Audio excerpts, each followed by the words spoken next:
Seven-day returning champion Scott Riccardi continued his winning streak on Monday, July 14th, marking the second-longest-run Jeopardy! Fans have seen this season. Only Laura Faddah has done better so far, with 8 games under her belt.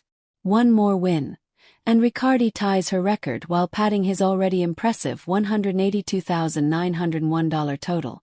Hello everyone, welcome to my channel. Please subscribe and keep watching for more details.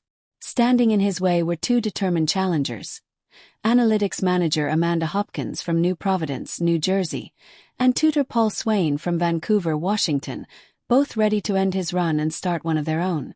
Riccardi lost his lead to Swain early in the first round, as Swain quickly took control of the board after correctly answering the $800 clue in the category, a sticky situation. Sticky toffee puddy, a classic British dessert, is a dark sponge cake made with chopped peas, perhaps the medjool kind. With his response, "What are dates?"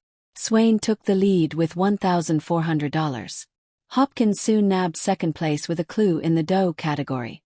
Prince Mieszko I, who ruled in the 10th century, is on Poland's note worth 10 of these currency units. With her answer, "What is zloty?" Hopkins earned $600 and pushed Riccardi into third place. However, Riccardi, the pride of Somerville, regained the lead thanks to the same category when he got the $1,000 clue correct.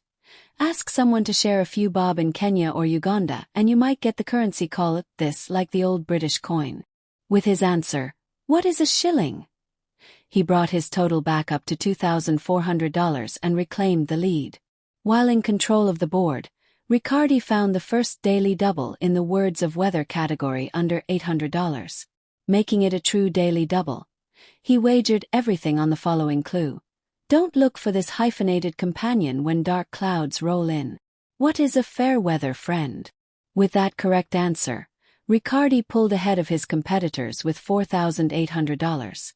By the time of the first break, Riccardi was in the lead with $5,800, followed by Swain with $2,200 and Hopkins with $1,600. During the interview portion of the show, after Swain shared a story about his love of backgammon, Hopkins explained that this was not her first time on television, and that she might already be famous, at least to a select few. "This is the 3rd country I've been on television in," she admitted. "I've been in the background of a news segment on wine making in the country for Georgia. And I have eaten squid on Japanese television." "Is that the kind of thing they do on TV in Japan?" asked host Ken Jennings. "So this is the least I've been fed in any TV appearance so far," joked Hopkins. As the game resumed, Riccardi maintained his lead while Swain and Hopkins battled for second place. In a sticky situation for $400, the clue, Amazon Prime Video's comedy, The Sticky, is about a Canadian farmer who plots to steal millions of dollars of this sticky sweet product, proved to be a turning point. Swain missed the clue with his answer, "What is honey?" dropping his total from $2,200 to $1,800. Hopkins responded correctly with, "What is maple syrup?" and brought her total up to $2,600. By the time the trio entered Double Jeopardy, Riccardi was well ahead with $9,000, followed by Hopkins in second with $3,000 and Swain in third with $2,200. Swain's luck seemed to be turning, however, when he found the second Double Jeopardy in the category of fizzy drinks for $1,200. Making it a true daily double and a change to gain some ground, Swain bet $3,800 on the clue: "When does a bitter alkaloid extracted from tree bark equal refreshment?"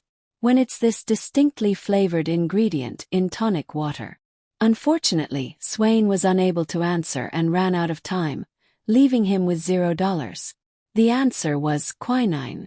It was then Riccardi's turn to try his hand at the daily double as he found the third and final tile in World's Fair host cities for $1,600. Playing it safe so as not to put his $18,200 lead in peril, Riccardi only bets $4,000 on the clue.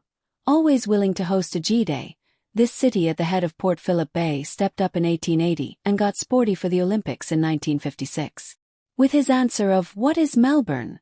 Riccardi total increased to $22,200. Hopkins' game hit a fizzy snag in the fizzy drinks category for $1,600 when she fizzled out on the clue. It contains saffron, an aromatic oil, banned by the FDA in 1960. Before that, it was the root in most commercial root beer. Her guess, "What is sarsaparilla?" missed the mark and sent her score bubbling down to -$600. The correct answer was sassafras. By the end of Double Jeopardy, Hopkins had slipped to -$200 and didn't advance to Final Jeopardy, though she did leave with a consolation prize of third place and a story about being on TV that doesn't involve food.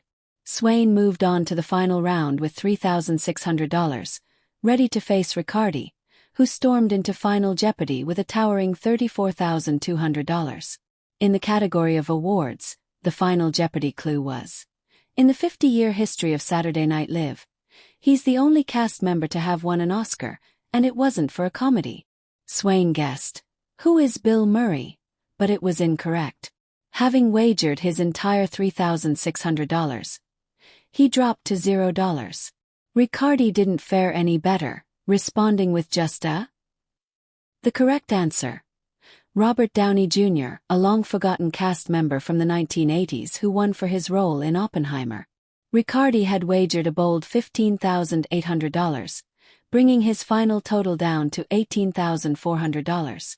Not his biggest haul, but enough to secure the win, hold on to his title, and tie Laura Faddah for the longest streak of this season with 8 games. His 8-day total now stands at $201,301, a number that had Riccardi grinning from ear to ear as Jennings read it aloud.